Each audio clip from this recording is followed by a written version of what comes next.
Olá, meus vintage, sejam todos muito bem-vindos. Vamos juntos aqui no Entrar no Isenta Pod, que tem o objetivo de levar para você informação desse 40 a mais sobre comportamento, sobre saúde, estilo de vida, alimentação, treinos, reformas íntimas, amores, novos relacionamentos.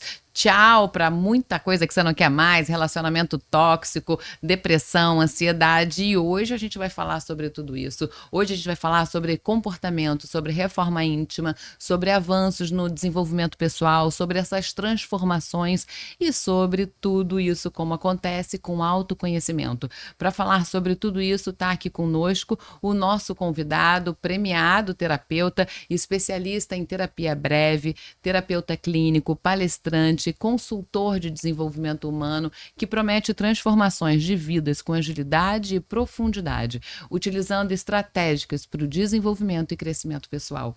Seja muito bem-vindo, Rafael Peixoto.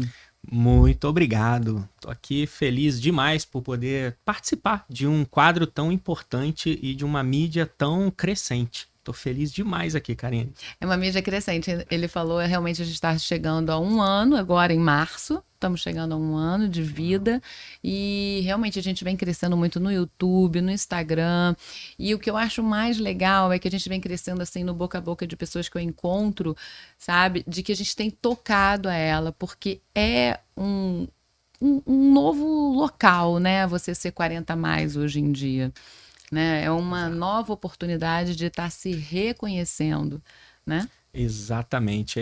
O que me chamou muita atenção foi, além do nome do quadro, né, toda a tua desenvoltura ali em saber explorar esse universo depois dos 40, que nós já vamos descobrir se de fato é um outro ciclo, não é. Vamos que vamos, hein?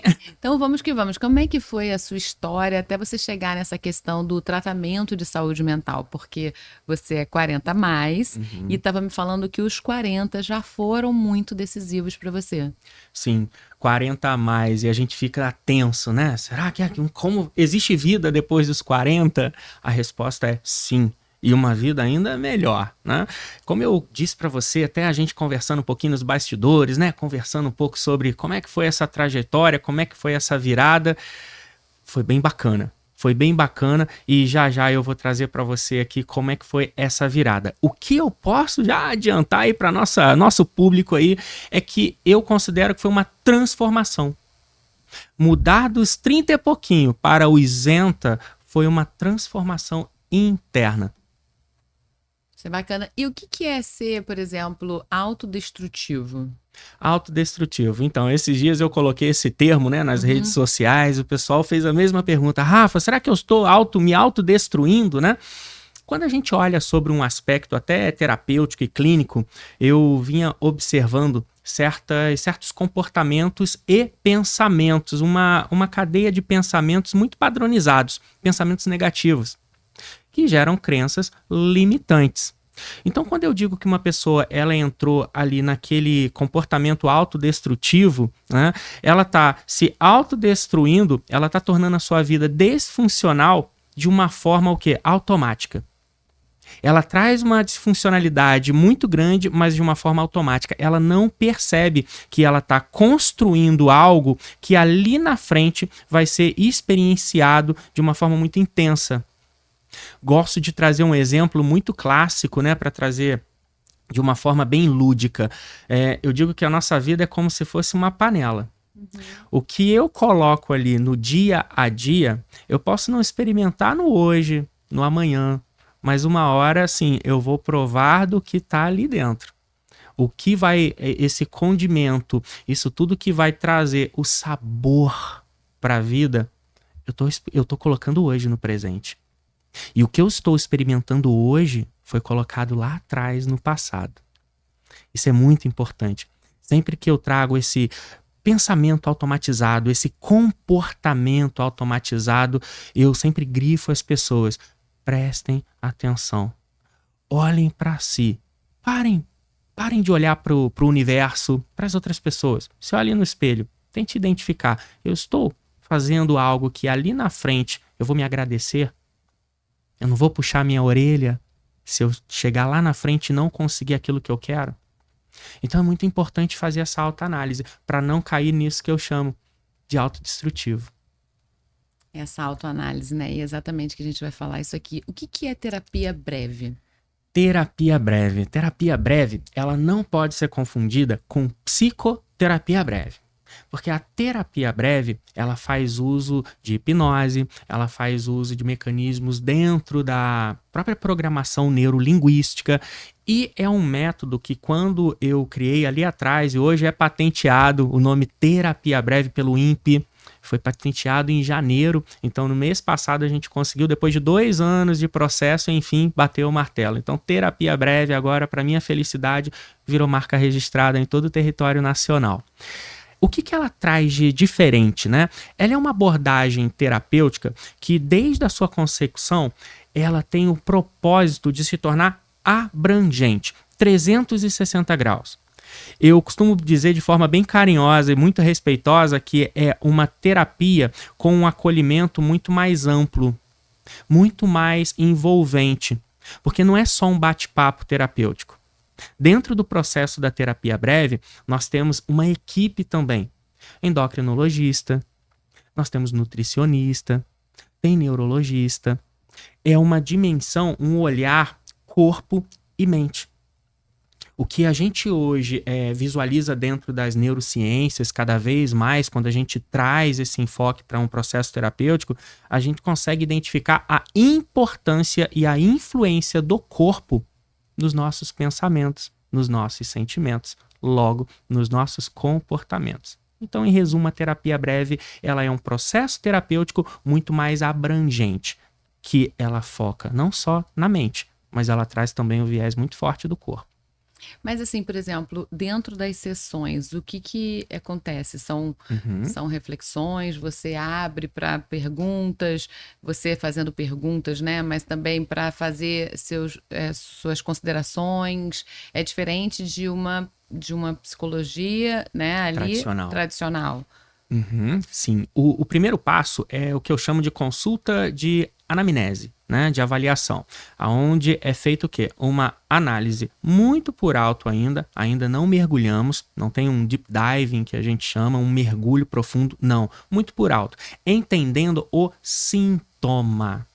O sintoma. O que é o sintoma? Nem sempre o sintoma é de fato a origem do problema. Ele pode gerar um problema, mas ele é, por exemplo, uma pessoa que está com febre. A febre não é um problema. A febre é só um sintoma. Existe algo que está errado gerando aquela febre. Ah, eu tenho uma fobia específica, Rafa, eu tenho medo de avião. Tenho medo de andar de avião. Aquilo é um problema? Do ponto de vista dela, sim, mas do ponto de vista terapêutico é um sintoma. Existe algo por trás ali a ser trabalhado. Então, uma vez que eu identifique verdadeiramente o que ela quer me dizer, e aí a gente trabalha isso muito forte ainda numa consulta de avaliação, não é terapia ainda. São 2 horas onde a paciente ou a cliente, assim como gosta de ser chamada, ela passa comigo ali conversando, explicando e eu vou instruindo ela e dando cada vez mais conhecimento para que ela consiga o quê? Se expressar de fato. Porque muitas das vezes as pessoas chegam no consultório e não sabem. Elas só dizem, Rafa, tem um vazio aqui e não sei o que é. Rafa, eu tenho uma dor que chamam de fibromialgia, mas eu não tenho a menor ideia de como isso pode ter se originado ou se instanciado dentro de mim. Então, esse primeiro momento, eu costumo dizer que é um voo, é um aéreo. Não é para aprofundar ainda. Eu estou avaliando, instruindo para que ela consiga me passar de fato quais são as dores, os desconfortos, de uma forma muito mais, digamos assim, não tão profunda, mas de uma forma que ela identifique, ela consiga identificar. Eu estou equilibrando ali os conhecimentos. Uma vez que a gente faz essa consulta de avaliação, eu avalio também a complexidade do problema, que é muito subjetivo. Então, avaliando essa complexidade, a gente passa ao plano de tratamento. Olha, seu plano de tratamento deve ter uma duração ali de 1, 2 ou até 3 sessões. Vai ter a necessidade de incluir outros profissionais? Por exemplo, um nutricionista? Vai depender de caso a caso. Tem pessoas que, Rafa, eu tô com um problema que eu quero emagrecer e não consigo. Claro que eu vou precisar de um nutricionista. É claro que eu vou precisar de um endocrinologista no time. Ah, Rafa, eu tenho uma fobia de gato. óbvio que eu não vou precisar, talvez, ali de uma nutricionista para tratar. Então, ali é um filtro. A gente faz um filtro logo no início para construir o plano de tratamento. Uma vez construído esse plano de tratamento, o que é feito? A gente parte, sim, para o processo terapêutico. Durante a terapia, nós temos a utilização da tão sonhada aí, a hipnose, que muitos falam. Temos sim a hipnose. Nós temos uma abordagem também com a própria endocrinologista, né? A endocrinologia fez o exame de sangue, fez o exame de urina. O que está acusando ali? A Rafa, ela chegou no meu consultório dizendo que tinha depressão. Vamos pegar esse caso para sinalizar. Tá, mas a produção de serotonina dela está lá embaixo. Será que a depressão dela é um trauma de infância? Ou é um trauma, um aprendizado, que é o que eu costumo dizer? Ou realmente é uma disfuncionalidade biológica? Do corpo. Você vai com uma equipe multiprofissional ali. Exato. É o que a gente vê, Karine, por exemplo, em grandes instituições, como no tratamento, por exemplo, lá em São Paulo, nos grandes hospitais, onde você tem uma equipe médica olhando aquela pessoa. A gente viu recentemente, até com o próprio Faustão, né? Onde você via ali ele dando o panorama de como ia a cirurgia, mas você tinha vários médicos ali, um conversando com o outro. Mas é o que a gente não vê hoje em dia no padrão. Você entra, de repente, dentro de um processo terapêutico e talvez você esteja com os hormônios desequilibrados. Então, não é só terapia. Você precisa de outras especialidades também para corroborar para um único fim, mas você tem que ter um embasamento muito maior. E aí você tem até um equipamento, né, que funciona com isso. Como é que é? Isso. Dentro do consultório, aproveitando todo um background que eu tenho em TI, eu trouxe para esse universo também, por exemplo, eletroencefalograma. Eu trouxe também inteligência artificial, com vários sensores que são conectados na palma da mão, o eletroencefalograma no encéfalo, na cabeça. E durante o processo terapêutico, eu vou avaliando o comportamento neurofisiológico daquela pessoa. Então, durante o processo, ele não é só, vamos falar sobre memórias, sobre lembranças, sobre pensamento e sentimentos. Não, eu também identifico o quê? As emoções. E qual é a diferença entre sentimento e emoção? Muitas pessoas fazem essa pergunta. O sentimento é o nome que eu dou para aquele significado, né? Nossa, eu tô com uma tristeza, me explica essa tristeza. Rafa, eu tô com uma tristeza porque me dá um vazio aqui no peito, eu lembro de alguém que eu possa ter perdido na Covid, alguma coisa do tipo. E se chegar uma outra pessoa e disser que eu também tenho tristeza, só que essa tristeza, ela é um aperto no peito, não é um vazio, é um aperto. E aí? Qual é a definição de tristeza? Então, quando eu vou no sentimento, ele fica mais a um nível muito mais alto. Mas quando eu vou na emoção, é um nível muito mais o quê? Visceral. É o que eu sinto. Então, a terapia breve, quando foi construída, ela não foi construída para tratar sintoma. Eu não trato tristeza. Eu não trato medo. Eu trato aquilo que você sente antes de ter a noção que você está sentindo medo. Porque é uma resposta fisiológica. A resposta fisiológica, ela vem antes do sentimento, dessa conscientização. Então, trazendo o exemplo de novo, que foi muito recente por conta da Covid, eu atendi muitas pessoas que ainda estavam de luto, estavam no período ainda de lutando. Então, elas estavam ali no período de lutando e dizendo, Rafa, eu sinto um aperto no peito, eu choro toda semana. Ela já vinha dizendo o problema, eu sinto um aperto no peito, e eu choro toda semana quando eu lembro de um parente que foi perdido, infelizmente. Mas muita gente não tem a conclusão do que é que está vivendo, né? Esse caso foi muito bem elucidado, porque a pessoa sabe o que está vivendo, mas outras não, né? São traumas de infância, são outras questões que foram ali muito de forma inconsciente constituídas dentro dela. Exatamente. Por exemplo, a gente traz um mesmo caso que eu gosto de trazer esse exemplo porque é bem profundo. Uma perda, ela é muito profunda, né? Uma perda muitas das vezes é irreparável. Eu tenho que aprender a conviver com aquela perda, mas ela nunca vai se tornar um ganho. Realmente foi uma perda. Então, quando eu trato uma pessoa que ela está num processo de luto já muito prolongado, que de acordo até com a psicologia, dependendo de um período ali, de pessoa para pessoa, você cai num quadro depressivo, né, por causa dos comportamentos de uma mudança neuroquímica no cérebro, o que eu tenho que olhar? É muito mais profundo do que só a perda que houve. Como ela experienciou aquela perda, já vinha sendo construído ao longo da vida dela. O equilíbrio emocional dela. Agora me fala, essa terapia breve, né, acima dos 40, por que você fala com muitas pessoas que são acima dos 40, seu público é muito acima do 40, por que ela é indicada para quem já está no isenta? Essa é uma pergunta muito legal. E quando a gente faz uma análise empírica, né, que é uma análise meio que de observação, o que eu vejo? Muitas pessoas procuram realmente nessa fase.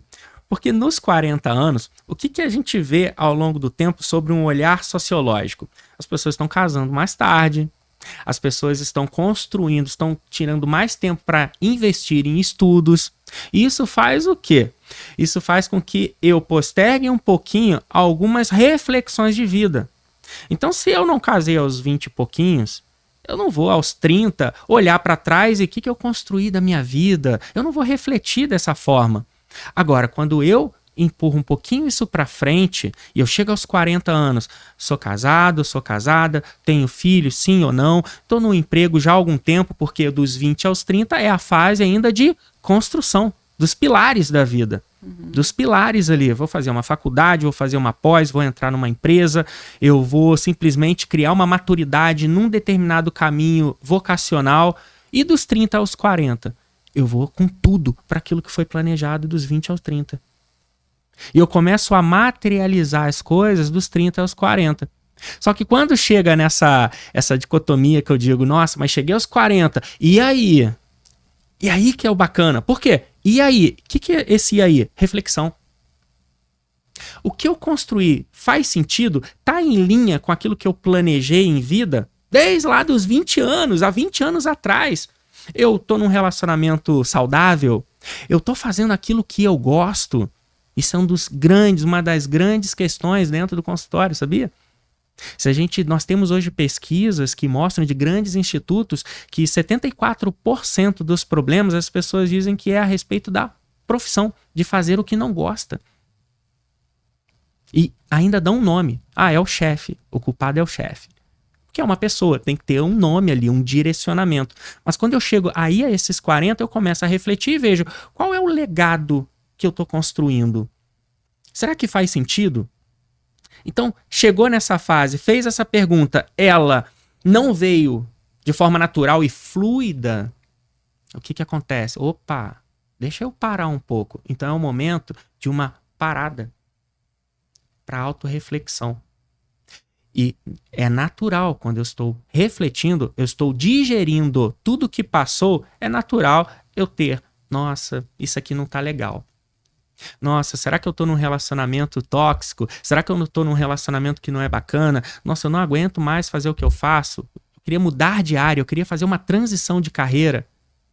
Tudo isso com base nessa reflexão, principalmente dos últimos 10, 15, até 20 anos. Essa é uma fase muito importante. Então, quer dizer, nos 40 é um bom momento de se fazer uma reforma íntima. Exatamente. E eu gosto desse nome íntima porque traz uma conotação de dentro para fora. De dentro para fora.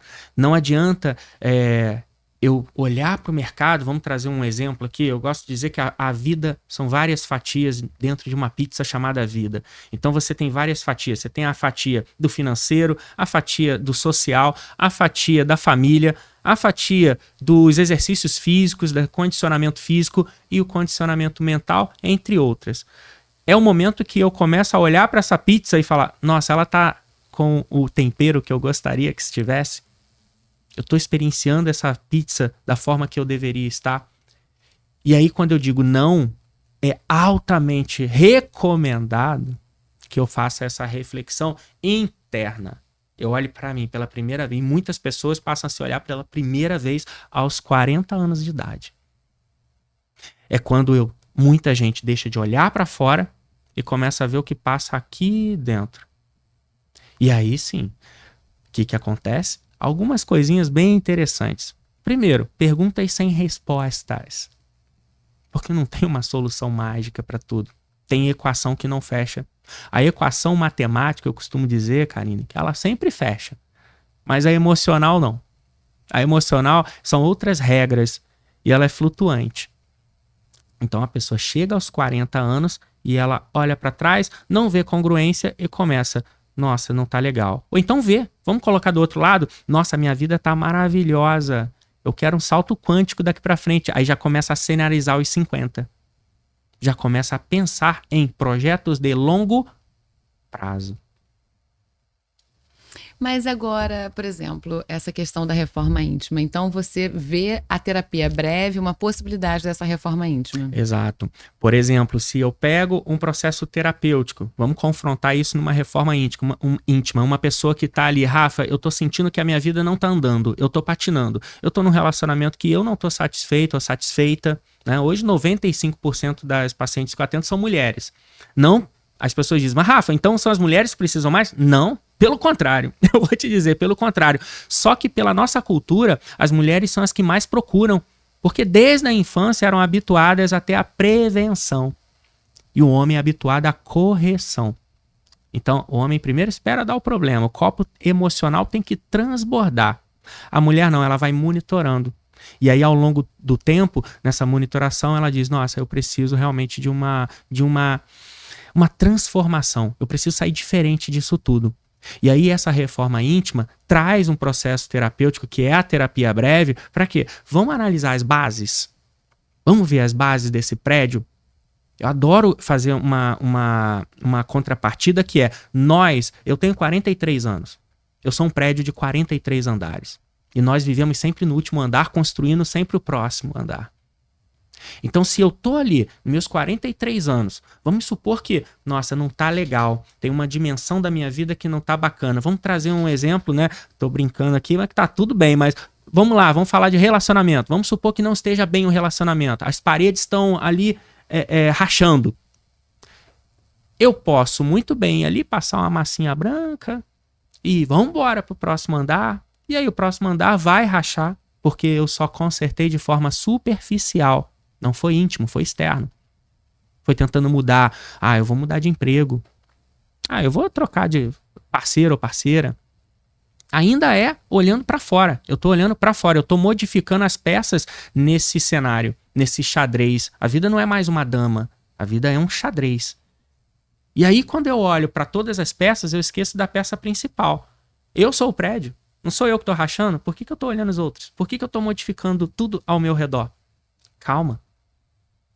Quando eu olho para as bases lá no processo terapêutico, na terapia breve, a gente vê lá atrás um padrão de comportamento destrutivo, disfuncional, que essa pessoa não percebeu ao longo do tempo. Então ela se envolveu com relacionamentos tóxicos, ela se envolveu, ela se permitiu estar em empregos por conta somente do lado financeiro e não do que ela de fato amava fazer. Você começa a ver uma estrada um pouco não tão retinha, né? Várias curvas ali e principalmente muitos pedregulhos ali ao longo do processo. E aí quando a gente vai lá atrás, na infância dessa pessoa, na adolescência dessa pessoa, mas muito mais na infância, você começa a ver que o cérebro, ele repete aquilo que ele mais teve contato, principalmente na infância, principalmente de 0 até 11 anos. Por que ele repete mais naquela época, Rafa? Por quê? Porque é como se fosse o cérebro, a mente, uma panela sem tampa. A tampa é justamente a cognição. É o guardinha, o que pode entrar, o que não pode entrar. Então, até os 10, 11 anos, algumas áreas cerebrais ainda não estão construídas. Não estão construídas. Logo, essas áreas, elas simplesmente, por exemplo, cognição, áreas de cognição, ainda estão em construção. Uma criança de 7, 8 anos, ela ainda não consegue dimensionar o que é certo, o que é errado para ela. Tanto é que ela busca o quê? Proteção. Ela busca estar mais próxima dos pais. Mas acontece um movimento interessante.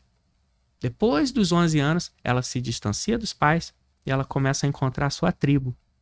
Pois é, eu adoro PNL, sou coach, estou fazendo formação em psicanálise. Então, quando as pessoas chegam para mim e falam assim, ah, isso são os meus traumas. Aí eu penso, sim, existem traumas. Mas pensem, muito desses traumas a gente constrói uma crença limitante. Como vencer essa crença limitante, né, que é construída pelos nossos traumas? Existem muitas maneiras. E eu vou ser verdadeira, é difícil. E todas dependem só da gente. E uma dessas maneiras, é começar a pensar numa seguinte frase: o passado não é igual ao futuro.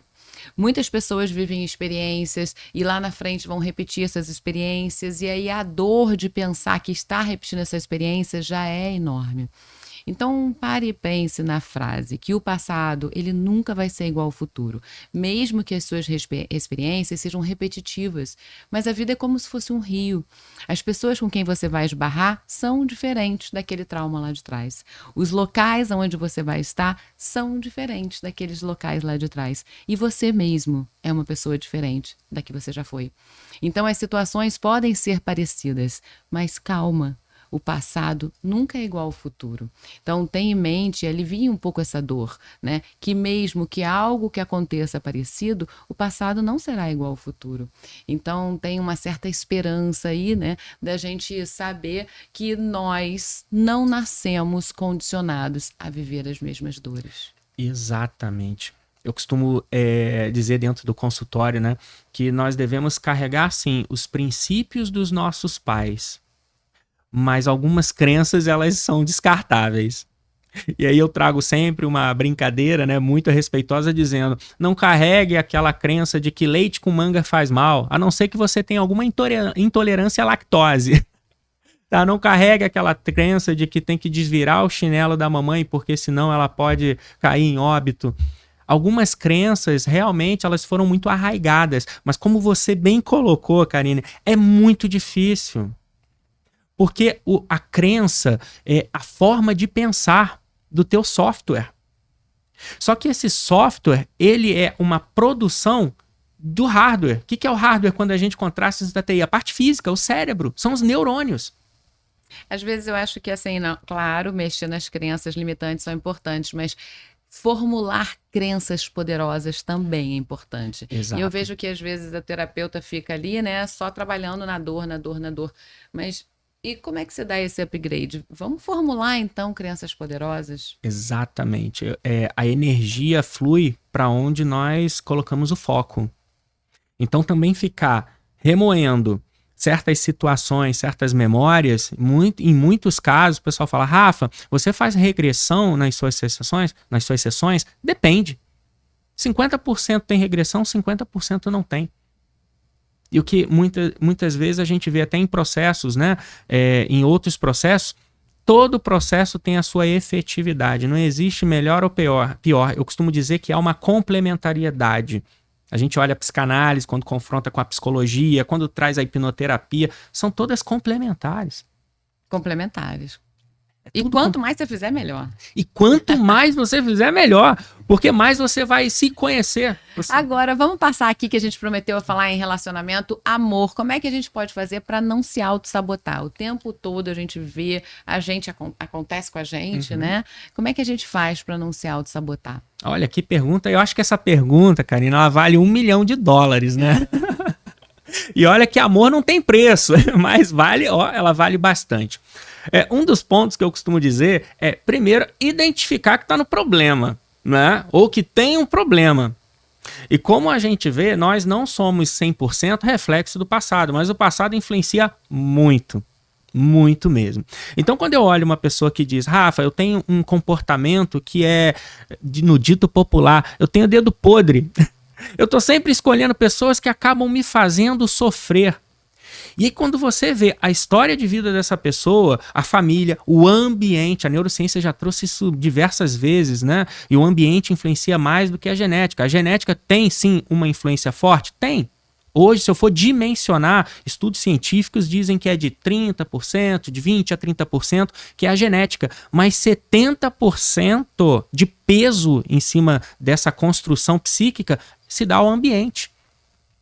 Então, uma pessoa que talvez ela sempre se envolva em relacionamentos abusivos, tóxicos, que não são relacionamentos que levam, que projetam ela para um estado de felicidade, que nós buscamos exatamente isso conscientemente, é a felicidade, e ela não consegue.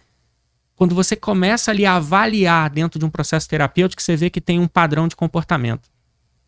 E aí vem o choque dessa reflexão, que cai a ficha.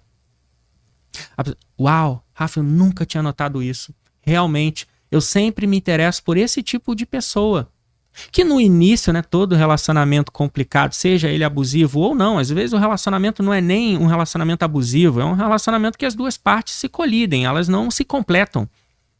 E aí o relacionamento é tóxico e não as pessoas. Eu tenho que saber diferenciar isso também como terapeuta.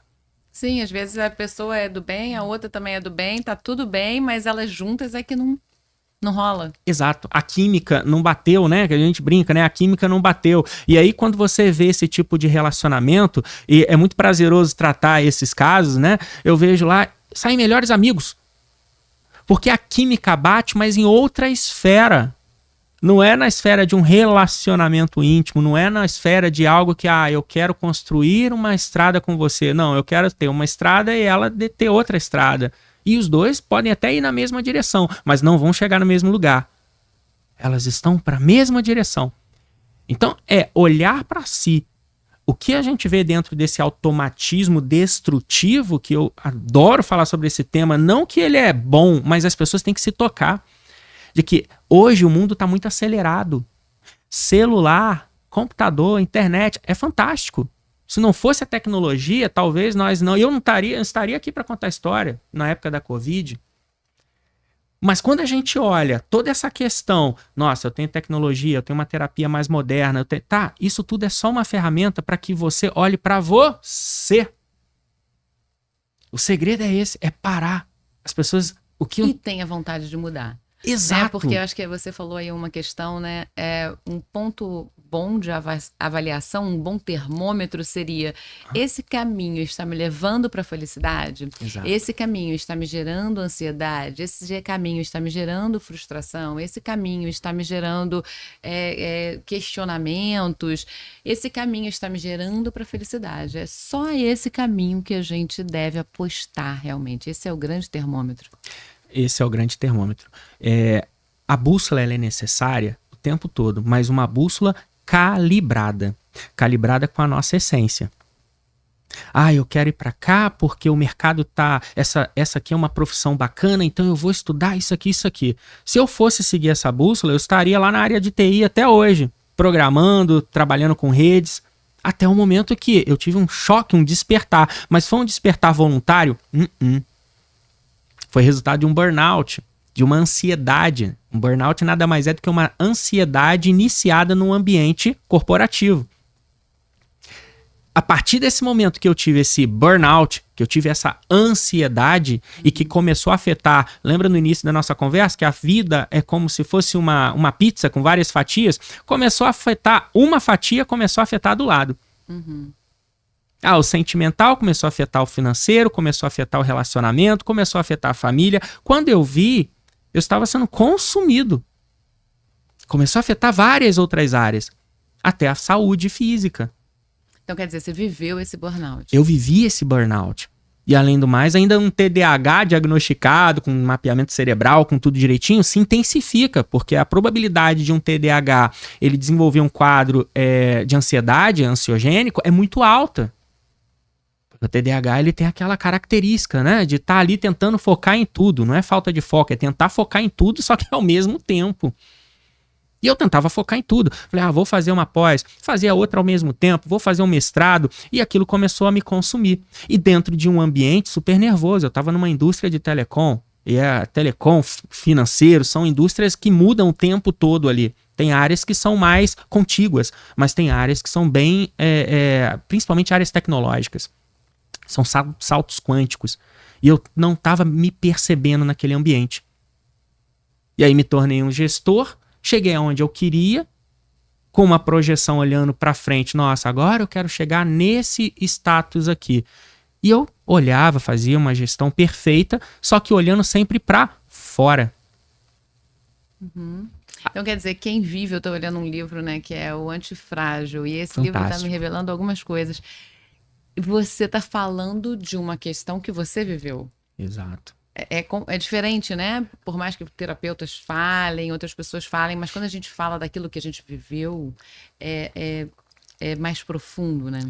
Quando a gente fala daquilo que a gente viveu, eu costumo dizer que a gente se coloca no lugar do outro sentindo praticamente, vamos colocar entre aspas, o que o outro está sentindo. Uma pessoa quando chega para mim nesse quadro, Rafa, eu tô aqui na empresa, tô numa multinacional, eu tô com um salário bom, bacana, mas a minha vida pessoal tá ruindo.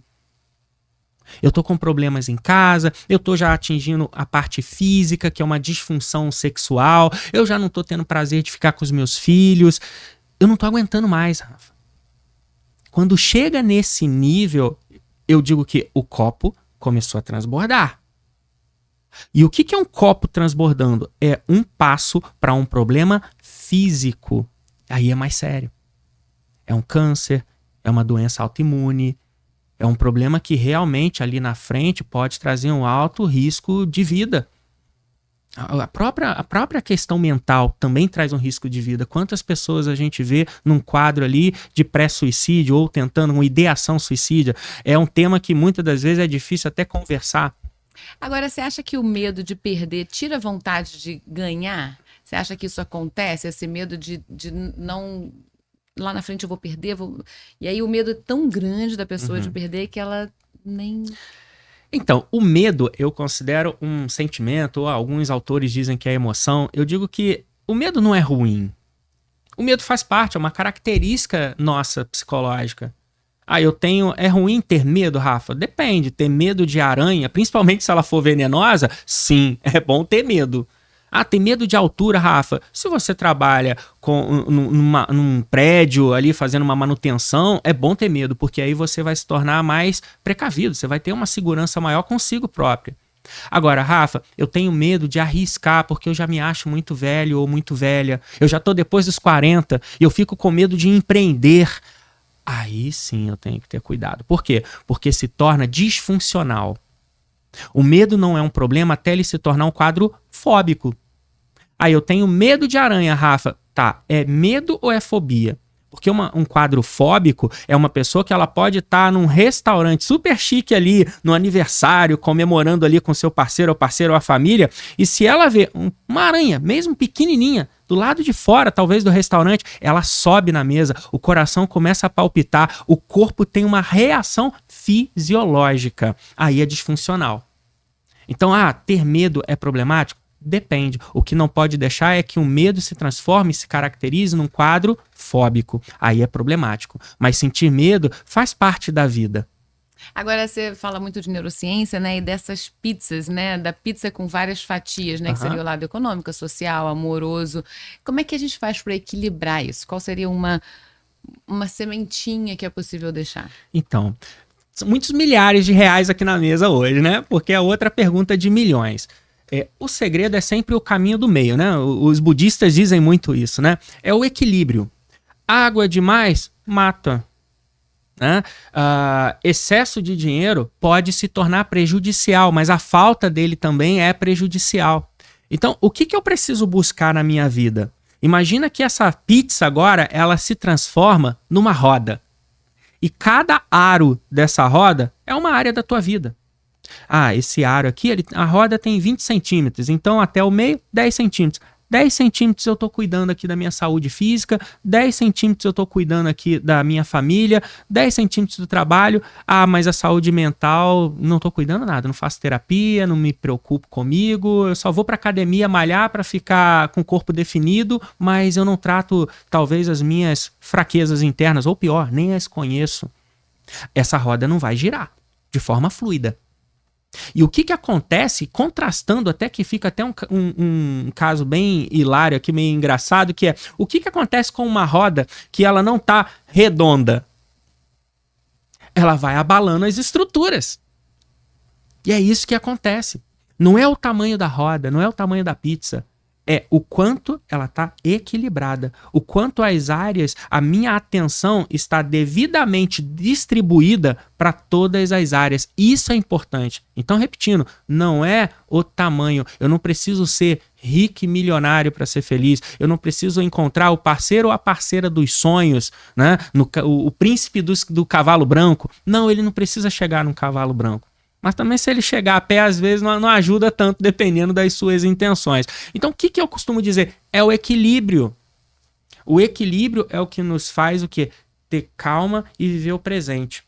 Porque se eu não tenho um equilíbrio em uma determinada área da vida, eu estou ali por dentro criando algo que lá na frente a conta chega. A conta sempre chega. A gente não sabe quando, mas ela sempre chega. Então é importante o quê? Buscar esse equilíbrio. E o que eu tenho que fazer para buscar esse equilíbrio? Primeiramente, identificar o que não está equilibrado. Agora, outra coisa que deixa muitas vezes as pessoas desequilibradas, né? São relacionamentos tóxicos. Como que eu consigo ver antes de entrar no relacionamento tóxico, né? A gente já falou aqui, né? Tá indo pra felicidade é um termômetro.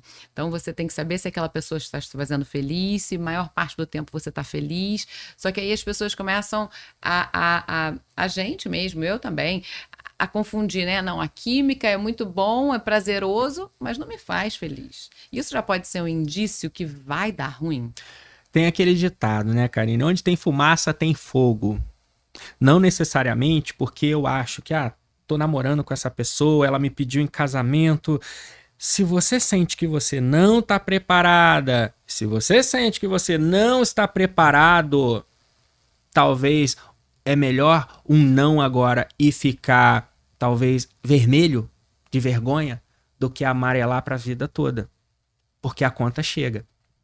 Então, o dizer não é muito importante. E eu costumo dizer que o fator de ajuste de uma vida equilibrada é a quantidade de nãos que você diz ao longo da tua vida. Porque toda vez que eu digo não para uma pessoa, indiretamente, eu estou me priorizando. Quando eu digo sim, eu estou favorecendo alguém. É pensamento estratégico. Ser feliz tem que ter estratégia também. Ser feliz é uma estratégia. Então é identificar. Eu tô num relacionamento. Será que ele é tóxico? A gente já viu vários relacionamentos que, assim, até casos abusivos e de violência contra a mulher, que infelizmente em pleno século XXI ainda é um tema muito discutido dentro dos consultórios e fora dos consultórios, né? Nas delegacias principalmente. O que a gente vê ali? A gente vê às vezes pessoas dizendo, nossa, por que ela não larga ele? Todo mundo, a família toda dando conselho. E aí você vai perguntar para ela, sabe qual é a primeira coisa que às vezes chega dentro do consultório? Ah, Rafa, mas poxa, ele faz isso, mas é quando ele bebe, porque ele sem beber é a melhor pessoa. Só que eu digo, você casou com os dois, porque você sabia que ele bebia quando você casou. Só que não é simples assim. A equação das emoções, ela é muito complexa, nem sempre ela fecha. Nós temos dentro da psicologia uma síndrome que é a síndrome do desamparo aprendido. As pessoas aprendem os maus costumes, elas aprendem com as más práticas. Tinha um teste que foi feito, muito famoso, científico, que você pegava, um cientista pegou um cão, colocou dentro de um canil ali e o chão desse canil tinha metade de metal e metade de borracha. Tá? Ele ia para metade de metal, o que faziam, né? Isso hoje em dia deveria passar ainda por vários comitês éticos, mas naquela época a gente ainda não vai entrar nesse consenso, mas muitas descobertas foram inclusive por conta disso. Aplicavam uma energia elétrica naquele chão de metal, o que o cachorro fazia? Ele pulava para o outro lado, ele não é bobo, né? Ele pulava, ele saía, opa, vou ficar aqui quando acontecer isso. Então ele estava lá, sentia um pouquinho do choque, ele, opa, um desconforto, eu vou pular para ali porque ali eu sei que não tem. O que fizeram? Colocaram uma cerca que impossibilitava ele a pular, para entender como é que funciona o mecanismo cerebral. Como é que o cérebro se comporta perante a dor? Ele se acostuma? Será que é possível isso? Deixaram o cachorro ali, colocaram desconforto. Ele sentia aquele desconforto. Até um momento, Karine, você acredita que ele passou a não querer pular para o outro lado? Tiraram a cerquinha e ele podia pular, como antigamente, lembra? No processo anterior. Ele não, ele sentia e ficava ali tomando choque. E de vez em quando ele ia pro outro lado, mas ele voltava e ficava ali. Então, às vezes, isso pode estar falando de uma pessoa que busca sempre relações tóxicas, porque aprendeu o cérebro a sofrer, aprendeu a amar sofrendo. Exatamente. Infelizmente. Na minha experiência, eu não vou colocar como regra, mas na minha experiência dentro do consultório, uma grande parcela de pessoas que se enquadram nesse cenário, quando você vê na infância os pais separados, o pai bebia demais, chegava em casa, fazia as atrocidades que tinha que fazer. Então, você vê que isso é um aprendizado inconsciente. É antes dos 11 anos de idade. É onde não tinha tampa essa panela. Entrava tudo. E o cérebro, ele não difere o que ali é certo, o que é errado, o subconsciente, esse cérebro emocional. Porque o cérebro consciente, o que nós queremos, na verdade? A gente quer ficar rico? Não. Primeiro, antes de tudo, eu quero ser feliz. A gente quer ser feliz. E a gente usa, às vezes, por ter uma condição maior financeira, eu vou conseguir ter mais poder. Logo, eu me sinto mais seguro e posso ser feliz. Mas o cérebro emocional, ele só quer praticamente duas coisas. Duas coisas transcritas no nosso DNA. Primeiro, proteção. Eu quero proteção para dar continuidade à vida. E segundo, dando continuidade à vida através da reprodução. Então, nossa biologia celular é programada para isso. Então, ser feliz, ele é consciente.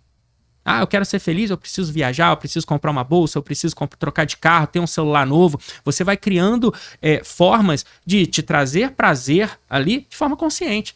Agora, o inconsciente que instancia isso tudo, ele só quer sobreviver e dar continuidade na espécie. Sobreviver e dar continuidade na espécie. Fica depois para uma próxima pergunta. E quem já não dá mais continuidade na espécie? Sobreviver e ser feliz. Exatamente. Olha só, ser feliz. Adorei isso aí. E muita gente já não está mais procurando dar continuidade na espécie. Então é sobreviver e ser feliz. Agora, a verdade dói. Dói, mas cura. Qual é a preferência? Construir castelos sobre ilusões ou ter uma verdade dolorosa? A verdade dói, mas cura. A verdade, eu digo que ela é uma faca de dois gumes, né? A verdade, ela tem que ser... A verdade é sempre um destino, mas muitas das vezes o caminho que eu tenho que ter cuidado. Imagina uma pessoa que acabou de fazer um exame, ela está sozinha no consultório, ela pergunta, doutor, ela está em frente ao oncologista, doutor, e aí? É um nódulo, é maligno? E ela não tem ninguém. Se você disser ali de cara, de uma forma seca, a verdade é uma verdade. Olha, você tem 3 meses de vida, infelizmente é uma doença e ainda não tem cura. Uau! O como tem que envelopar essa verdade. Porque nós somos seres não lógicos, nós somos seres emocionais. Então, quando eu digo a verdade, a verdade como? Como essa verdade vai ser dita? Como é que eu vou chegar lá? O caminho da verdade, ele sempre tem que ser perseguido. Mas o como eu chego até lá? Então, eu estou num processo que, no meu relacionamento, seja no trabalho, seja em casa, seja na família, eu sempre tenho que dizer a verdade. É bacana que isso ocorra, mas como e o quando você vai dizer? Porque nem sempre a verdade quando antecipada em uma hora inoportuna, ela vai machucar muito. E essa dor pode perpetuar e ser mais dolorosa do que a próprio cenário que trouxe ali aquele verdade ou inverdade. Tem que ter cuidado. Tem que ter cuidado, né? As pessoas, a responsabilidade afetiva. Exato. A responsabilidade afetiva, eu costumo dizer que é como se fosse um salário. Eu tenho meu salário monetário, mas eu tenho um salário emocional. Eu tenho que investir esse salário emocional. Quais são as pessoas que de fato estão ao meu redor e que eu preciso investir emocionalmente nessas pessoas, uma vez que eu já estou bem cuidado? Agora, não adianta tentar investir no outro se você não tem uma autoestima, um autocuidado, uma autovalorização. Porque se não tem isso, não adianta tentar amar o outro se você não se ama. Eu costumo contrastar, uma pessoa só consegue aguar uma planta quando ela tem água nas mãos. Eu só consigo amar uma pessoa quando eu tenho amor aqui dentro de mim. E comigo. Agora, por que a qualidade dos nossos pensamentos influenciam as nossas ações? As informações, elas influenciam direto nossos pensamentos e nossas ações. Porque eu falo, prefira sempre a verdade. Às vezes o como é importante, mas é importante também a gente não construir, né, os nossos castelos em cima de ilusões. Exato. Quando a gente diz que a nossa bússola ela deve estar apontada sempre para a verdade, 100% correto. 100% correto. Agora, o caminho para chegar nessa verdade, será que eu tenho que dizer isso logo hoje? Ou eu posso esperar até amanhã? Será que eu estou preparado para dizer essa verdade? É o momento correto? Então, quando a gente diz, só para ficar bem claro que não é que você vai não dizer a verdade ou você vai ocultar, né? Tem pessoas que dizem, eu não contei uma mentira, eu só ocultei a verdade, né? Tem um ditado assim, não, você sempre tem que perseguir a verdade, mas o como ela é dita é tão importante quanto o conteúdo que vai ali dentro. Agora, sobre relacionamentos, né? Todo mundo quer ouvir sobre relacionamentos, ver, né? E essas gotas, assim, às vezes falam, mas o Instagram traz muitas coisas em gotas, né? Mas às vezes são gotas que te levam à reflexão. Sim. Né? Ou então a procurar mais sobre aquele tema, ou a pesquisar mais sobre aquilo, ou estar mais consciente do que é uma exemplificação de sentimentos, movimentos. E aí a PNL vem falar, né, que existem vítimas, os que facilitadores, e é um triângulozinho. É o triângulo de Karpman, né? Exatamente. Como é que a pessoa faz para sair dessa relação abusiva, sabendo se ela é vítima, se ela é perseguidor? E qual é a outra ponta do triângulo? Nós temos ali a vítima, o perseguidor e o agressor, né? A gente tem que saber ali qual é o papel que eu estou exercendo na vida, né? Que a gente diz que entrou nesse triângulo, não vai dar certo. Tem pessoas que, eu sou vítima, eu tenho que ajudar sempre fulano, porque fulano me ajudou a vida toda e agora eu tenho essa obrigação de ajudar e tudo acontece comigo, infelizmente. Tá sendo vítima. E tem as pessoas que são as punidoras também, que assumem o papel de punidor. Então, eu preciso identificar. Só que para identificar, lembra que o nosso cérebro, ele vai sendo construído ao longo do tempo, ele vai criando estratégias. Nem sempre eu consigo romper com essas estratégias, porque se eu conseguisse, a profissão de terapeuta estaria fadada à ruína. Eu preciso da ajuda de um terapeuta. Eu sozinho não consigo. O próprio terapeuta, ele precisa ter... Esse é um tabu, né, que se diz. Será que, Rafa, você faz terapia? Claro que eu faço, semanal. Tem que fazer. Nós somos seres humanos. O meu cérebro, quanto mais a gente estuda, a gente mais lê, a gente mais amplia esse universo, mais ele também cria estratégias de saber qual é o meu próximo passo. E é consciente e inconsciente. Se estiver brigando, vem os problemas disfuncionais. Eles têm que andar juntos, na mesma direção. Então, quando eu olho toda essa questão, eu tenho que, primeira coisa, identificar e buscar ajuda. Será que eu estou passando por um relacionamento tóxico? Será que eu estou num trabalho tóxico? Será que eu estou levando uma vida disfuncional? Será que a minha vida está patinando e não anda? E o problema, será que está comigo? Esse será, ele precisa ser respondido uma hora. Só que se eu ficar só plantando semente de será, eu vou colher frutos de talvez. Eu preciso de alguém do meu lado ou na minha frente, ou até atrás, né? Freud tinha associação livre lá, ficava atrás, ninguém nem ouvia durante as sessões, para que a gente pudesse ter associação livre. Eu preciso de alguém. Nós somos seres sociais. A própria neurociência já comprovou isso. Nosso instinto é social. Então por que eu vou querer resolver meus problemas sozinho, ilimitado? Então é importante que eu busque ajuda. O primeiro passo, ele tem que ser dado pela pessoa. Nenhuma terapia no mundo funciona se a pessoa não quiser. Porque muitas das vezes ela também procura o terapeuta, ela não quer uma solução. Ela só quer alguém para validar que, tá vendo? Fiz terapia há 1 ano, não funcionou. É para ser assim mesmo. Eu sou uma pessoa arrasada mesmo. A terapia não funciona em 1 ano, gente. Tá mal, esse tempo aí tá mal avaliado. Não é? E aí a gente vem falar de sobrecargas, né? E para nós, mulheres, mães, chefes de lares, né? É o que eu digo que serve para mim, que eu penso isso para mim também, né? Grandes poderes vêm com grandes responsabilidades. E reflita só, as suas responsabilidades hoje, um dia foram e são frutos das suas lutas. Então, as suas conquistas hoje foram frutos de lutas, Exato. coisas que você batalhou para ter.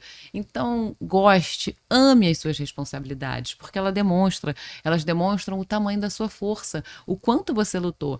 Com certeza, as suas responsabilidades hoje são grandes, é porque você teve grandes batalhas, né? Seja orgulhosa das responsabilidades que você tem para você poder reconhecer as suas vitórias e as suas responsabilidades e poder saber que pode ir além. Então, Exato. hoje, ter grandes responsabilidades é sinal de que você é capaz e que pode ir além, né? Exatamente. Eu acho que a primeira coisa que a gente deve fazer é assumir a nós mesmos. Se eu consigo me assumir, me colocar na vida como um protagonista, eu consigo realizar, eu consigo ditar em grande parte o meu destino, apesar das inúmeras variáveis que fogem ao meu controle. Mas quando eu assumo essa vida, assumir a minha vida, eu estou dando um passo muito importante, que é justamente ser esse protagonista na realização do futuro que eu almejo. E aí eu deixo de ficar ansioso, eu deixo de ficar ansiosa. Sim, porque às vezes as pessoas lutam para ter filhos, aí tem filhos, hoje em dia tem o papel de mãe, lutam para se formar e conquistam o trabalho, tem um papel de profissional, lutam para conseguir uma casa, tem um lar para administrar. Exato. Então, quer dizer, muitas responsabilidades são frutos de conquistas e vitórias. São. Então, são para ser homenageadas, né? Exatamente. Eu acho que é um ponto que você trouxe excepcional. É se valorizar, olhar para o seu passado e honrar esse passado. Por mais que, Rafa, eu já errei tanto na minha vida, que bom, porque você não vai cair mais nesses erros e você enxergou, você identificou isso e você pode olhar para frente e mudar o curso da sua vida.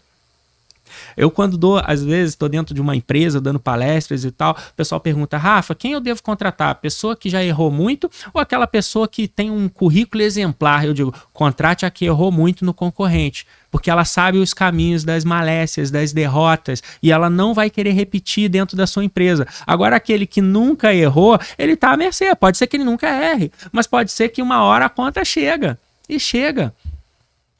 A gente falou sobre isso outro dia, errar é necessário, né?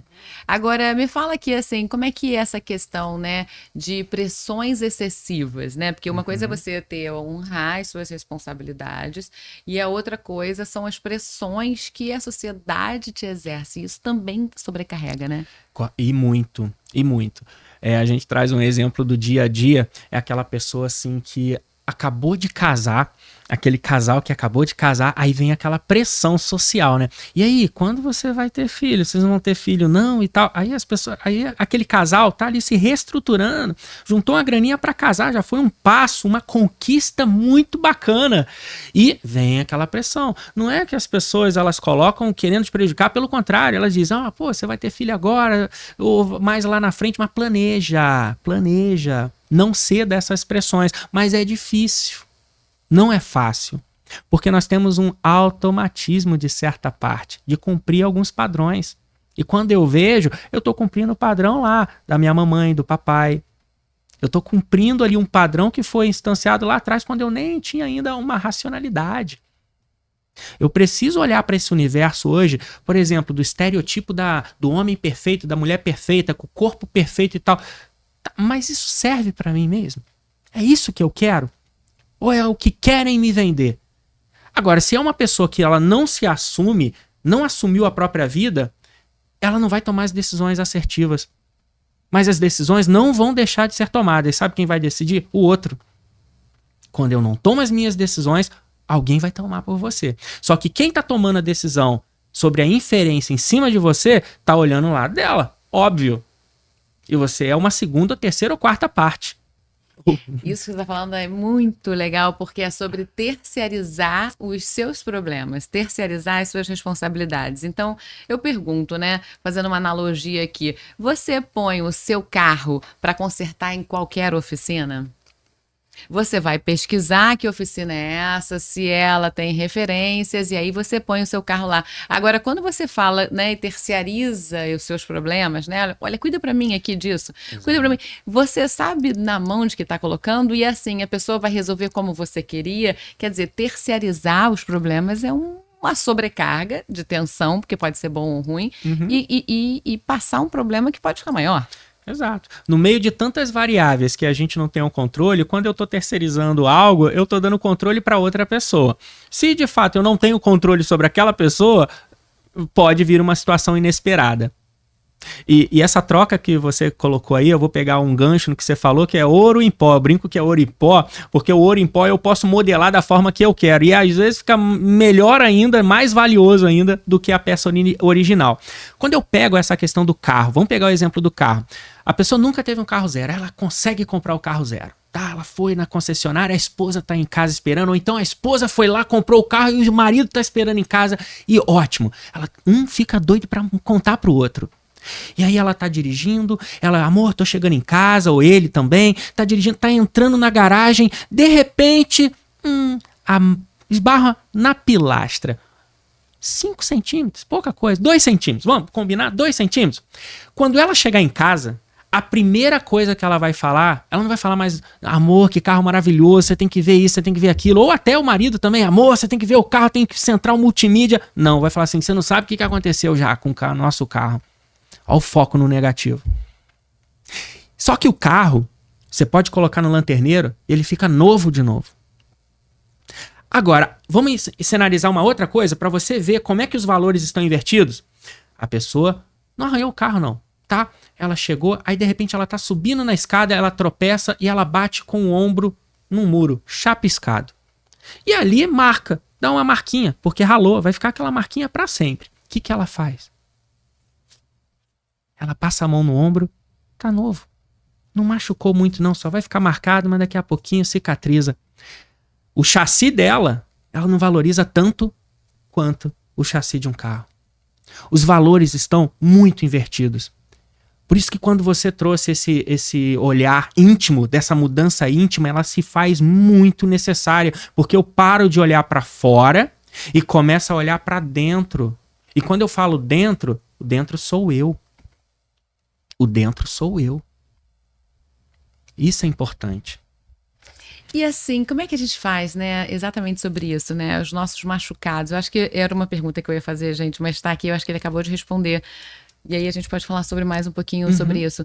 São os machucados afetivos, porque às vezes a gente se machuca, mas não é um muro chapiscado.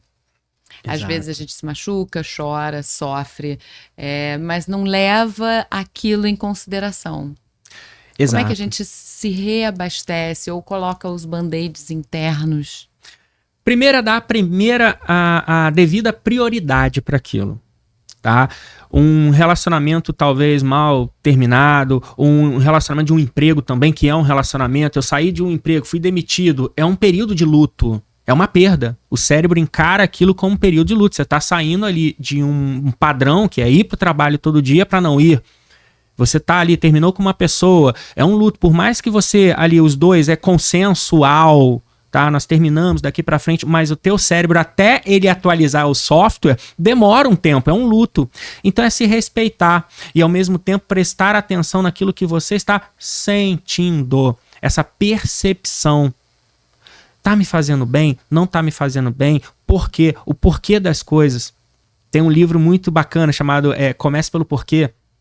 Começa pelo porquê, tenta identificar, tenta responder essa pergunta que é infinita, ela nunca vai ter uma resposta. Mas eu não preciso chegar no pré-sal para explorar esse petróleo, esse valor. Não, dependendo da profundidade eu já tenho uma resposta que vai me propiciar o quê? Um instante à frente melhor do que um instante passado. A vida não tem respostas, mas as perguntas, elas fazem conexões neurais. Elas Exato. já levam a gente à frente. Não precisa chegar na resposta. Exatamente. Mas a própria pergunta já leva para frente. Exatamente. Eu acho que tudo começa com perguntas, questionamentos. Os grandes nomes da história são pessoas que foram altamente inconformadas, mas não eram pessoas negativas, pessoas tristes. Não, elas eram inconformadas porque elas desafiavam o status quo. E eu tenho que fazer isso com a minha vida o tempo todo. Eu tenho que me desafiar. Agora, a gente falou muito aqui, né, dessa questão do 0 aos 11 anos, né? Então, assim, como gerar menos traumas? Essa educação responsável, como gerar um ambiente ali mais limpo, né? Para pessoas mais prósperas, menos tão traumáticas. Ó, uma outra pergunta bacana. Vamos lá. A primeira coisa é conhecimento. Eu não consigo optar por A ou B se eu não conheço nem A e nem B. Se eu conheço só A, eu vou optar pelo caminho A. Esse é o natural do cérebro. Então, hoje, com redes sociais, com uma mídia, com programas de valor, com o nosso programa aqui, o seu programa e eu aqui fazendo parte, é muito importante.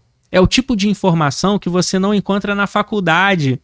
É o tipo de informação que você muitas das vezes não encontra num livro, porque o livro ele está sempre defasado. Ele retrata um fato que ocorreu antes daquela pessoa até internalizar o conhecimento, editar, ele ser publicado. Então, esse tipo de conhecimento. Só que esse tipo de conhecimento são 2 páginas aqui. Primeira coisa, conhecimento. Buscar conhecimento. E no meio de tanta vitrine que a gente vê hoje nas redes sociais, é buscar os canais certos. Tem muita vitrine e com vitrine às vezes sem estoque. Eu às vezes acompanho ali, fico stalkeando ali no Instagram ou no YouTube, eu vejo tanta gente falar, constrói uma vitrine linda, mas não tem estoque, porque quando começa a aprofundar um pouquinho no tema, não sabe nem o que está falando.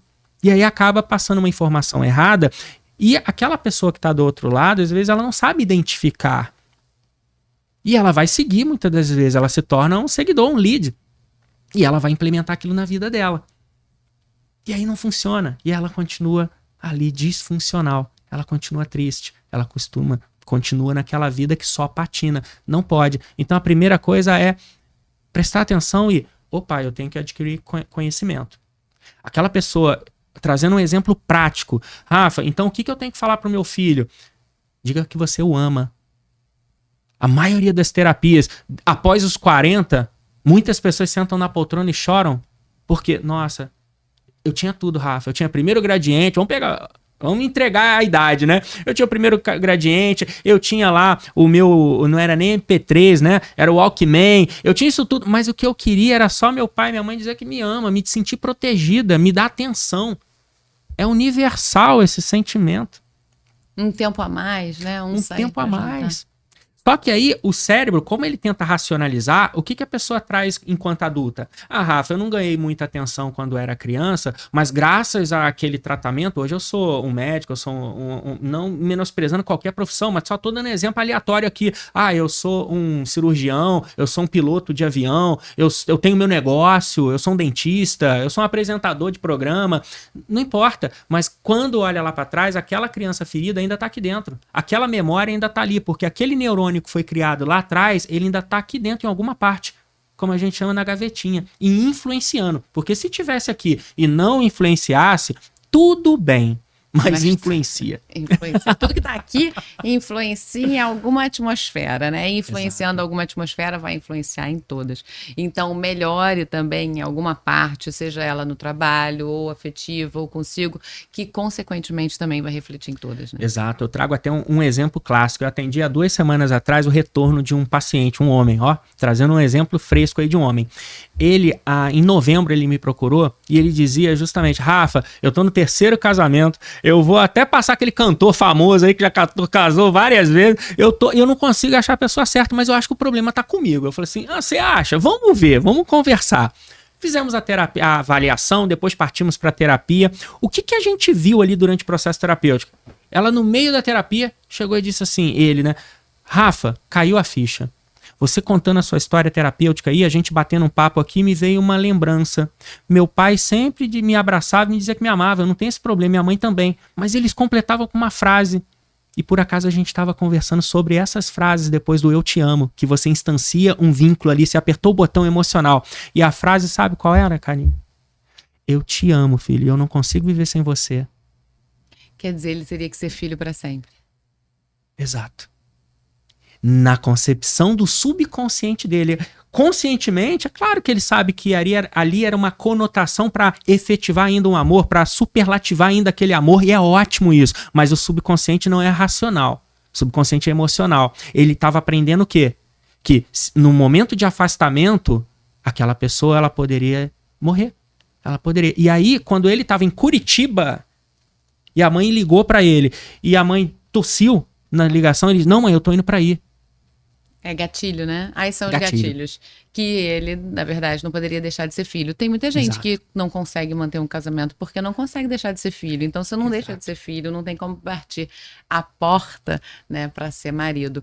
Agora, essa questão também, né? Então, diga eu te amo, estarei aqui sempre para você. Exato. Exato. E é isso que é o ponto, é prestar atenção no que eu falo. E aí volta aquele tema, a verdade. Eu amo meu filho e eu não vivo sem ele. Isso é a verdade, mas como você está envelopando essa verdade? Ela é pura, ela é genuína, é um sentimento lindo que tem ali por trás. Mas a mente, nós já descobrimos que ela é muito complexa. E quanto mais a gente estuda, mais a gente vê que não sabe nada. Tem um universo de coisas ali. Algumas áreas do cérebro, vamos trazer aqui também uma verdade, né? Algumas áreas do cérebro já estão bem mapeadas, a gente já domina muito, mas outras áreas ali ainda são em estudos embrionários. Não, e a mente, todo mundo fala, não procura pelo em ovo, a mente fica procurando, né? A mente procura. E às vezes ela acha, tá? Esse que é o problema, Karine. Agora, gente, olha só, nós somos, os seres humanos, uma bomba relógio. Porque quando a gente tem raiva, a gente tem esses sentimentos, né, que são de explosão, a gente pode ser uma bomba relógio. Mas pense também que você pode ser uma bomba que ilumina uma cidade inteira. Então, cabe a você escolher, eu sou uma bomba atômica ou eu sou uma bomba e uma fonte que ilumina toda uma cidade. A energia da carga, da raiva, do estresse é a mesma, mas aonde eu vou querer aplicar, né? Na bomba atômica ou numa fonte que ilumina toda a cidade? Porque a carga de raiva, né, gera a mesma possibilidade. O raio gera as duas possibilidades. Então escolha ser fontes que iluminam cidades. Como? Domine a sua raiva e projete em realizações, ações, projetos e no caminhar para frente. Nossa, que lindo isso que você disse. Amei aqui. É isso. É isso. Simples, direto e prático. E muito aplicável na vida. O amor é Não, sempre e eu gostei, tudo. vou botar mais uma coisa. Com o termômetro, estou sendo feliz. Isso passou um mês, me fez feliz. Exato. Isso passou um mês, de 0 a 10. Quanto de felicidade te produziu? De 0 a 10, quanto de angústia te produziu? De 0 a 10, quanto de sofrimento te produziu? Então já dá para descartar um monte de coisa na vida. Né? Dá para destacar. É isso aí, olhar para frente. E eu tenho uma pergunta que eu digo: o quanto você permaneceria com essa dor? Quanto tempo seria suportável? Ah, Rafa, eu não aguento mais, agora é o limite, chega. Eu digo: opa, a gente chegou no ponto que para terapia breve é perfeito. Quer dizer, deixou uma pedrinha ali. Exato. Larga a pedrinha, solta. Ela faz parte do seu caminho, mas não é mais sua. Exato. Essa conscientização. Quando a pessoa chega no consultório e diz: Rafa, estou no limite, não aguento mais, chega, ela está pronta para terapia. Ela não precisa nem de consulta de avaliação. Para terapia breve, ela está prontinha. Porque ela já chegou ao limite, já percebeu que está no fundo do poço, e quem está no fundo do poço não precisa cavar mais. Convenhamos. Tem gente que ainda prefere cavar mais, mas não precisa. Dali, se eu tô no fundo do poço e eu tenho essa energia, eu tenho que me apoiar nesse fundo do poço e emergir, subir. Agora, a pessoa que às vezes não chegou no fundo do poço, ela tá ali no meio ainda, ela não tem uma base nem para se apoiar, para subir, para voltar de uma forma rápida. Então, às vezes, demora ainda mais. Então não é que o sofrimento é necessário para uma mudança, mas o sofrimento muda mais do que a vontade de ter uma vida até melhor. Sim, e aí o legal é que a gente falando muito em prevenção, né, que para mim é a palavra-chave do século, né, é que previna-se. Se você já acha que tem algo incomodando, procure uma terapia, né, Exato. faça para que você possa ter esse chão de onde dar esse trampolim, porque realmente o que muda não é a dor, como você falou, em muitas pesquisas a gente se acostuma a sofrer, mas o que muda é o cansaço. Cansei de sofrer. Exatamente. É o cansei antes do sofrer. Você precisa dessa frasezinha: cansei de sofrer, cansei de bater com a cara na porta, cansei de, sei lá, ser demitido, cansei de não sei o quê. Tem que cansar, se exaurir daquilo. Exato, exato. Quem não vai no amor, vai na dor, né? Só tem essa... É binário isso. E a gente brinca, né? Que no Brasil, infelizmente, por um modelo cultural, a prevenção ela vem em segundo plano. Primeiro é uma ação corretiva. Vamos dar um exemplo? Primeiro, muitos homens, né? Vamos trazer os homens agora para campo aqui. Eu tô no meio deles, eu posso falar isso com propriedade. A gente espera primeiro dar a pontada no peito para depois buscar o cardiologista. As mulheres nisso estão ganhando de 10-0, né? 10-1, né? Vamos diminuir, mas 10-1. Mas estão ganhando por quê? Porque a prevenção está mais no íntimo delas, está mais no hábito delas. Então, quem busca, em muitos casos, no meu caso lá, a terapia breve, são as mulheres, 90%, 95%. Por quê? Porque elas estão se prevenindo. Muitas chegam lá e não está nem o limite, mas fala: Rafa, eu não quero chegar nesse ponto. Eu falo: ótimo. E aí, às vezes, não precisa nem de terapia breve, pode ser uma terapia semanal. Quer dizer, homens vão, né? Vão pra terapia. Vem pra terapia, vamos se tratar, vamos, porque é uma equação e essa equação tem que atingir um equilíbrio. Num casal, né? A gente vê lá, às vezes, a terapia de casal. Tem um desequilíbrio ali. Se às vezes quem prepondera é o homem ou a mulher, geralmente, infelizmente, ainda século XXI, eu vejo muitos casais que buscam terapia porque ali o homem está preponderando. Eu digo: não, um avião não voa com uma turbina só. Calma, vamos trazer essa outra turbina para a mesma altura que a sua. Não é nem superior nem abaixo, é para a mesma. Agora, tem determinados momentos na vida que, em muitos casos, essa turbina ela vai desligar um pouquinho, ela está passando por uma dificuldade, às vezes perdeu um ente querido, e aí ela não quer se pronunciar tanto. Sim, ela atenuou. Por isso que um avião ele consegue voar com uma turbina só, mas ele não consegue ir longe com uma turbina só. É necessário as duas. Então a vida é a mesma coisa. Eu preciso ter essas duas funcionando. E esse avião aí é o exemplo de um relacionamento saudável? Seria, para ver se um relacionamento está saudável, avalie como a terceira pessoa um avião. As duas turbinas estão em ação? Exato, viação, relacionamento saudável, como dito aqui pela Karine. Perfeita analogia. É um relacionamento. A junção dessas duas turbinas, elas só fazem sentido, as turbinas, se de fato houver o avião ali no meio. Se houver, e o que tem dentro de um avião? Pessoas. Tem que ter pessoas em volta. Não adianta se isolar. Nós somos seres sociais e sociáveis. Então não adianta, não vou buscar ajuda, eu vou tentar aqui sozinho, na autoajuda. Dependendo da situação dela, ela vai conseguir? Sim, vai ter gente que vai falar: não, Rafa, eu li um livro, mudou a minha vida, perfeito. Mas na grande maioria das vezes, dependendo da profundidade que aquela pessoa precisa ser resgatada e de como aquele trauma ou aquele aprendizado se instalou, precisa de uma outra pessoa. E aí o terapeuta ele é muito bem-vindo. Pois é, então, Rafa, estamos chegando aqui, o papo tá maravilhoso, eu ficaria aqui por horas falando sobre saúde mental, que é uma coisa que eu amo, mas chegou o momento de saber como é que a gente te acha, quais são os seus arrobas, quais são as possibilidades que o pessoal pode te achar. Então, eu uso hoje um mecanismo principal de busca, Instagram. Né? Então eu estou criando um site também, o rafapeixoto.com.br, mas eu estou muito mais ativo ali no Instagram, que é Rafael Peixoto Oficial, Rafael com F, Rafael Peixoto Oficial. Chegou ali, mandou uma mensagem, ou vai para o meu Instagram, o meu WhatsApp também, eu sempre respondo. Se eu não responder num dia, no outro dia é certo. Foi assim que eu cheguei a ele, então é sinal de que você responde. Então, gente, eu quero também agradecer aqui a vocês que nos assistiram, a toda essa propagação que vocês fazem no Boca a Boca e também aos nossos patrocinadores, ao Estúdio Criação, que nos acolhe e faz aqui esse projeto lindo de audiovisual também, com coberturas de evento, storytelling, podcast, institucionais. Quero agradecer à agência Criação Online, que está sempre nos ajudando nas redes sociais com o estúdio, estúdio, né? Que esse estúdio é um embrião da agência Criação Online, que está também com todo esse projeto audiovisual e também tem muita questão de tecnologia e informática, e é o plano de saúde, Assim Saúde, que visa a qualidade de vida e tem a maior rede de hospitais próprios do Rio.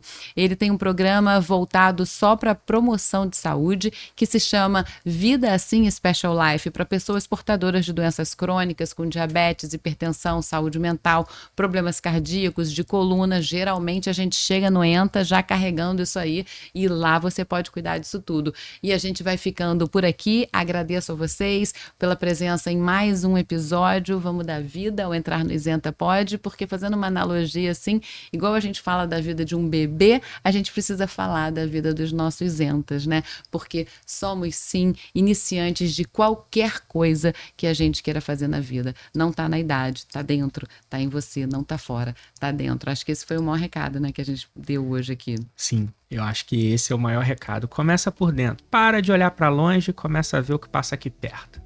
E se você tem alguma história de superação, tem alguma vontade de falar alguma pauta, quer vir para cá, mande também os directs, que a gente também tá super lá olhando esses directs e responde a todos. Pode mandar para mim no Entrar no Isenta Pode ou no Karine Cerqueira também no Instagram. Um beijo, até a próxima. Tamo junto.